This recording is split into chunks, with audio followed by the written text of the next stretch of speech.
পেয়ে যাবেন। না না ভাই, আমরা আপনার কাছ থেকে এভাবে টাকা নিতে পারি না। এই টাকাগুলো আপনি রেখে দিন। না না বোন, দয়া করে আপনি টাকাগুলো আমাকে ফেরত দেবেন না। আমার জন্য আপনাদের এত বড় ক্ষতি হয়ে গেল। এই টাকাগুলো না নিলে আমি নিজেকে অপরাধী মনে করব। দয়া করে আর না করবেন না। লোকটির এমন অনুরোধে আয়শা আর না করতে পারে না। সে টাকাগুলো নিয়ে নেয় আর টাকাগুলো দিয়ে কি করা যায় তা ভাবতে থাকে। অনেক ভেবেচিন্তে সে একটা বুদ্ধি বের করে। মা, আমি ভাবছিলাম কি এই টাকাগুলো দিয়ে ছোটখাটো একটা ব্যবসা করব। আপনি কি বলেন? আরে আরে, এসব আবার তুমি কি বলছো মা? একটা মেয়ে মানুষ হয়ে তুমি কি না ব্যবসা করবে? তাছাড়া এই কটা টাকা দিয়ে তুমি কি ব্যবসা করতে পারবে বলো তো? আমি ভাবছিলাম আমি গাজরের হালুয়া বিক্রি করব মা। আপনি তো দেখলেন সবাই আমার তৈরি গাজরের হালুয়া কত পছন্দ করে। এই শীতের দিনে গরম গরম গাজরের হালুয়া বিক্রি করলে সবাই খাবে। তার সাথে না হয় বাড়ির পাশে ছোট করে একটা পিঠার দোকান দিয়ে দেব। আর তাছাড়া মা, আমি দোকানে তো বসবো না, আপনার ছেলেই দোকানে বসবে।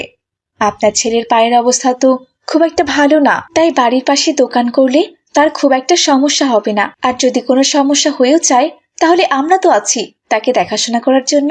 আয়েশা ঠিকই বলেছে মা, আমি তো বসে থাকতে পারি।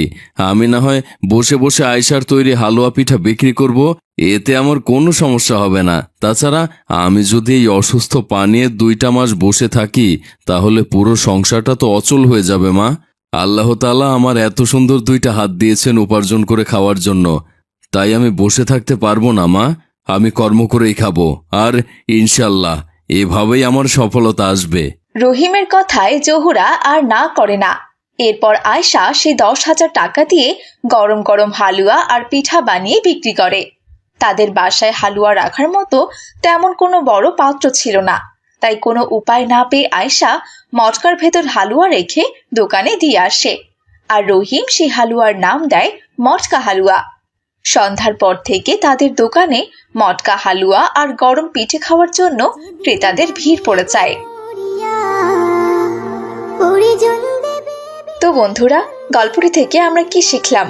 এটাই শিখলাম যে আমাদের কোনো পরিস্থিতিতে হতাশ হওয়া উচিত নয়। সবসময় আল্লাহ তাআলার উপর ভরসা রাখতে হবে। তো আমাদের আজকের গল্পটি তোমাদের কাছে কেমন লেগেছে? গল্পটি ভালো লেগে থাকলে আমাদের ভিডিওটিতে একটি লাইক করে দেবে আর চ্যানেলটি সাবস্ক্রাইব করে দেবে। এতক্ষণ সাথে থাকার জন্য জাযাকাল্লাহু খায়রা। ইসলামপুর মহল্লায় সিয়াম এবং আব্দুল্লাহ নামে 2 বন্ধু বাস করত। সিয়ামের পরিবার খুব গরিব ছিল। তার বাবা একজন সাইকেলের মেকানিক ছিল। অপরদিকে আব্দুল্লাহ ছিল সেই এলাকার সবচেয়ে ধনী ব্যক্তির ছেলে। কিন্তু সিয়াম আর আব্দুল্লাহ দুজনেই ইসলামিয়া মডেল স্কুলে লেখাপড়া করত। রোজ রোজ এত দূর রাস্তা হেঁটে যেতে আমার আর ভালো লাগে না।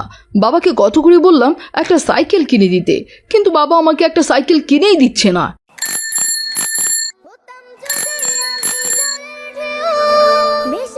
আরে বন্ধু, একা একা বিড়বিড় করে কি বলছো? দুঃখের কথা কি আর বলবো বন্ধু, অনেক দিন থেকে বাবাকে বলেছিলাম আমাকে একটা সাইকেল কিনে দিতে, কিন্তু বাবা কোনোভাবেই দিচ্ছে না। তাই মনটা খারাপ আর কি। আমার সব বন্ধুরা সাইকেলে করে স্কুলে যাওয়া আসা করে, শুধু আমি মেয়েদের মতো হেঁটে হেঁটে স্কুলে যাই। আমার আর একদমই ভালো লাগে না বন্ধু।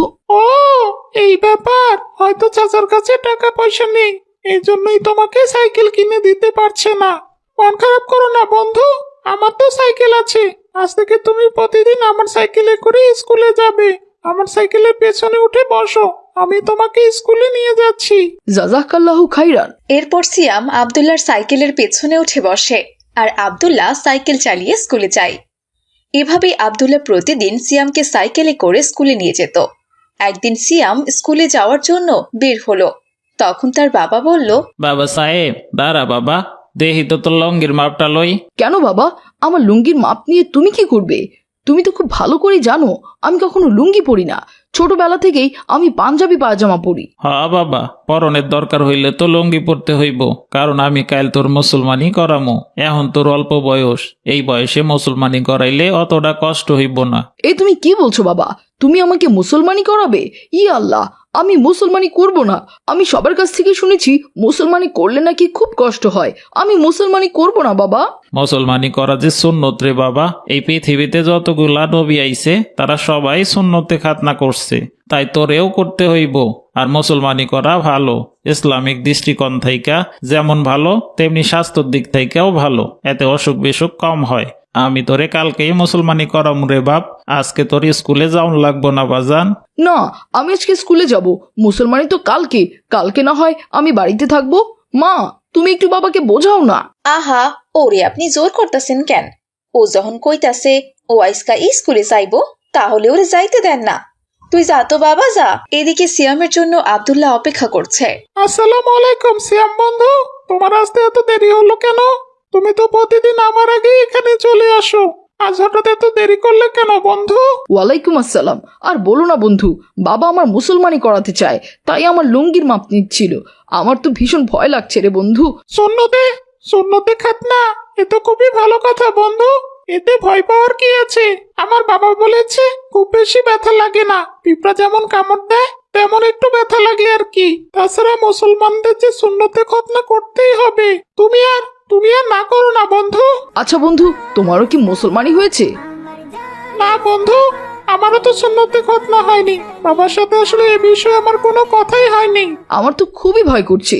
আমি বলছি কি, তুমিও যদি আমার সাথে সুন্নতে খাতনাটা সেরে নাও তাহলে খুব ভালো হয়। দুজনে একসাথে সুন্নতে খাতনা করলে বেশি একটা ভয় লাগতো না। কথাটা অবশ্য তুমি মন্দ বলনি বন্ধু। আজকে আমি গিয়ে বাবা মার সাথে এ বিষয়ে কথা বলবো। আমার তো অলরেডি 8 বছর বয়স হয়ে গেছে। আমার আরো আগে সুন্নতে খতনা করা উচিত ছিল। চলো বন্ধু, এখন ক্লাসে যাই। এরপর তারা দুজনে ক্লাসে চলে যায় আর ক্লাসে গিয়েও গল্প করতে থাকে। বন্ধু আব্দুল্লাহ, আমাদের দুজনের একসাথে সুন্নতে খাতনা হলে দুজনে লুঙ্গি পরে থাকবো আর বেশ কিছুদিন স্কুলেও আসবো না। তাহলে বেশ মজা হবে বন্ধু, তাই না বলো না? সে কি রে, তোদের দুজনের একসাথে মুসলমানি হবে? এটা তো বেশ ভালো কথা। তা আমাদের কাউকে দাওয়াত দিবি না তোরা?